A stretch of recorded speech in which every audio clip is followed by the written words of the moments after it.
Hey guys 2019 में चिर्नोबिल series release हुई थी जो 1986 में चिर्नोबिल में हुए न्यूक्लियर डिजास्टर पर बेस्ड थी। बस कहीं ना कहीं उसी से इंस्पायर होकर इंडिया में भी द रेलवे मैन सीरीज बनाई गई है जो 1984 में भोपाल में हुए गैस लीक पर बेस्ड है। ये यशराज स्टूडियो की पहली वेब सीरीज है। 1984 में भोपाल में कार्बाइड फैक्ट्री थी जिसमें एक खतरनाक केमिकल MIC यूज करके पेस्टिसाइड बनाया जाता था। अगर MIC में पानी मिल जाए तो ये एक पॉइजनस गैस में बदल जाता था। फैक्ट्री की हालत खराब होने की वजह से 1984 में ऐसा ही कुछ हुआ जिसकी वजह से भोपाल में ये पॉइजनस गैस लीक हो गई और लोग मरने लगे। उस टाइम पर किसी को समझ भी नहीं आ रहा था कि क्या हो रहा है। तब भी कैसे एक स्टेशन मास्टर, एक हवलदार और एक ट्रेन पायलट ने रेलवे स्टेशन पर फंसे लोगों की जान बचाई, ये सीरीज में दिखाया गया है। मैंने ये सीरीज बिना किसी एक्सपेक्टेशन के शुरू की थी और इसका पहला डायलॉग सुनकर मुझे लगा था कि इसमें चिर्नोबिल की तरह पूरे डिजास्टर को हर एंगल से दिखाया जाएगा, लेकिन इसमें सिर्फ एक स्टोरी पर फोकस किया गया है तो इसे देखकर आपको डिजास्टर की पूरी इन्फॉर्मेशन तो नहीं मिल पाएगी। सीरीज का मेन फोकस भोपाल जंक्शन के स्टेशन मास्टर और रेलवे के एम्प्लॉइज पर था कि कैसे उन्होंने अपनी जान की परवाह ना करते हुए भी लोगों को बचाने की कोशिश की। इसलिए इसकी स्टोरी काफी फास्ट मूव करती है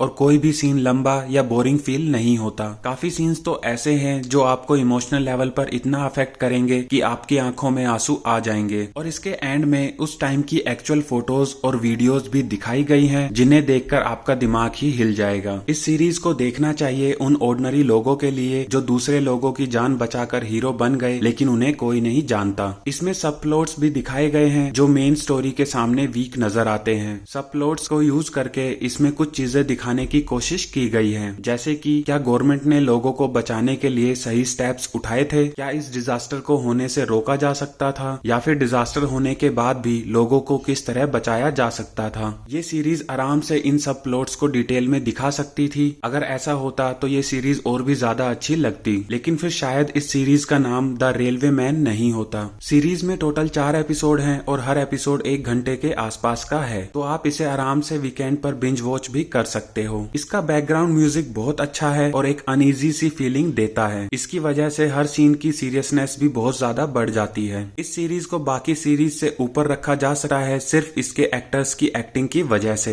स्पेशली के मैनन जिन्होंने हमेशा की तरह जबरदस्त एक्टिंग की है। और बाबिल खान को तो मैं स्पेशली मेंशन करना चाहूंगा कि वो अच्छी एक्टिंग करके अपने फादर इरफान खान का नाम रोशन कर रहे हैं। मेरी तरफ से इस सीरीज को मिलेंगे 5 में से 4 स्टार। Thank you. वीडियो अच्छी लगी तो लाइक कीजिए और चैनल को भी सब्सक्राइब कर दीजिए।